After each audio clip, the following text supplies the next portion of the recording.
Interesting बात यह कि भारत को धमकी देते मुनीर ने यह भी मान लिया कि भारत और पाकिस्तान में बहुत फर्क है। आसिम मुनीर ने कहा कि भारत हाईवे पर तेज रफ्तार से दौड़ने वाली फरारी की तरह है और पाकिस्तान मिट्टी बजरी से भरा ट्रक।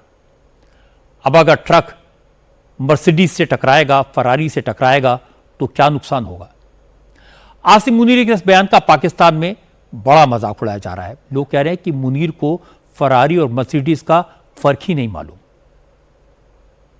हिंदुस्तान के इंडस्ट्रियल बेस को तो हम वेस्ट तक हम उसको डिस्ट्रॉय कर सकते हैं और हमारे पर ऐसी कैपेबिलिटी जो है वो एग्जिस्ट करती है। फिर उन्होंने एक बड़ी अजीब सी एग्जांपल दी। उन्होंने कहा कि हिंदुस्तान जो है, उन्होंने खुद कहा कि मैं क्रूड एग्जांपल से समझाना चाहता हूँ कि हिंदुस्तान एक शाइनिंग मर्सिडीज़ के तौर पे की तरह की चीज़ है जो एक हाईवे पे अगर निकले तो वो एक फिरारी हो सकती है। अब ये पता नहीं मर्सिडीज़ को फिरारी से उन्होंने कैसे जोड़ा।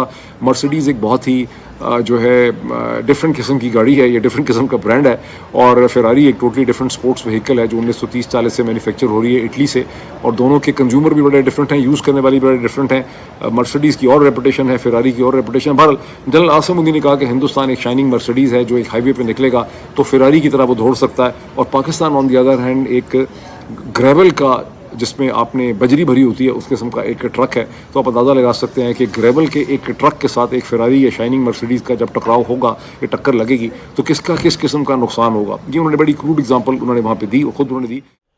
अब सवाल है कि जब पाकिस्तान के लोग ही आसिम मुनीर के बयान पर हंस रहे हैं तो फिर जनरल मुनीर इस तरह की बहकी बातें क्यों कर रहे हैं।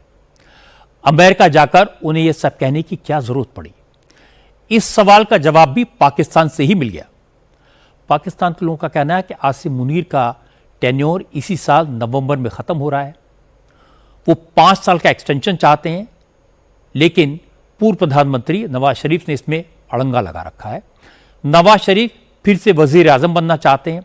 वो चाहते हैं इसमें पाकिस्तानी फ़ौज उनको सपोर्ट करे, तभी जनरल मुनीर को एक्सटेंशन मिलेगा। मामला अटका हुआ है, इसलिए मुनीर लंबे चौड़े बयान देकर अपने फेवर में माहौल बनाने की कोशिश कर रहे हैं। नवाज शरीफ साहब जो हैं उनका ये कहना है कि जनाब अगर आपने एक्सटेंशन लेनी है तो फिर मामला मेरे साथ तय किए जाएं। तो ये इस वक्त का मामला है, इस वक्त इशू ये फंसा हुआ है। तो जनरल आसिम मुनीर साहब 5 साल के लिए एक्सटेंशन लेना चाहते हैं और नवाज शरीफ साहब जो हैं वो चाहते हैं कि पहले उनको वजीर आज़म बनाया जाए और शहबाज शरीफ साहब को हटा दिया जाए और ऐसी सूरत में उनको एक्सटेंशन मिल जाएगी। इसलिए यहाँ पे चीज़ें फंसी हुई हैं। अगर मामला सादा होते तो फिर अब तक नोटिफिकेशन हो चुका होता और ये एम्बिग्युइटी ख़त्म की जा चुकी होती। अभी तक चूँकि ये नोटिफिकेशन नहीं हुआ, ये किसी तरफ से सरकारी बयान नहीं आया, DGI-SPR खामोश हैं, वज़ीर इत्तलात खामोश हैं, अभी कोई भी नहीं आया। इस दौरान कुछ और ख़बरें भी आई थीं कि शायद उनको सदर ममलिकत बनाया जा रहा है। तो ये सारी सूरत हाल के लिए, ये सारी चीज़ों को हल करने के लिए, क्योंकि इस दौरान मामला जो है वो सारे तनाज़ात का शिकार है।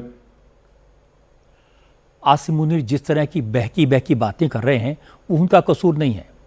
कसूर तो उनका है जिन्होंने फेल्ड फील्ड मार्शल को व्हाइट हाउस में लंच कराया था। आसिम मुनीर जिस तरह से आधी दुनिया को उड़ाने की धमकी दे रहे हैं वो उनका कसूर नहीं है।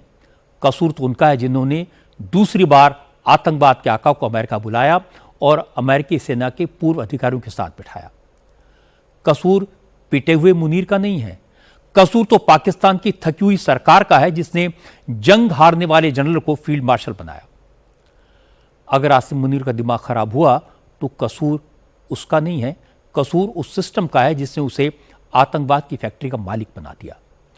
गुनहगार तो वो मुल्क भी है जिसने पाकिस्तान को IMF से लोन दिलवाया, मुनीर के दहशतगर्दी के लिए फंड का इंतजाम करवाया। आसिम मुनीर से निपटना भारत अच्छी तरह जानता है। अभी 2 दिन पहले ही हमारे एयरफोर्स के चीफ ने बताया था कि पाकिस्तान को कहां मारा, कितना मारा, 6 एयरक्राफ्ट तबाह किए, एयर डिफेंस सिस्टम बर्बाद कर दिया, एयरफोर्स के स्टेशन उड़ा दिए। भारत को पाकिस्तान के न्यूक्लियर ब्लैकमेल का भी कोई डर नहीं है, क्योंकि एयरफोर्स चीफ और आर्मी चीफ दोनों कह चुके हैं भारत की मिसाइल्स की पहुंच पाकिस्तान के हर कोने पर है। प्रॉब्लम उन मुल्कों से है जिन्होंने पाकिस्तान को हथियार दिए, रियल टाइम इंटेलिजेंस दी और पाकिस्तान को अपने हथियारों का टेस्टिंग ग्राउंड बनाया। इसीलिए मुनीर की हिम्मत इतनी बढ़ी। लेकिन भारत की नीति साफ है, भारत की फौज तैयार है। इस बार मुनीर और उसकी फौज ने कोई हरकत की तो पाकिस्तान को बर्बाद होने से कोई नहीं बचा पाएगा।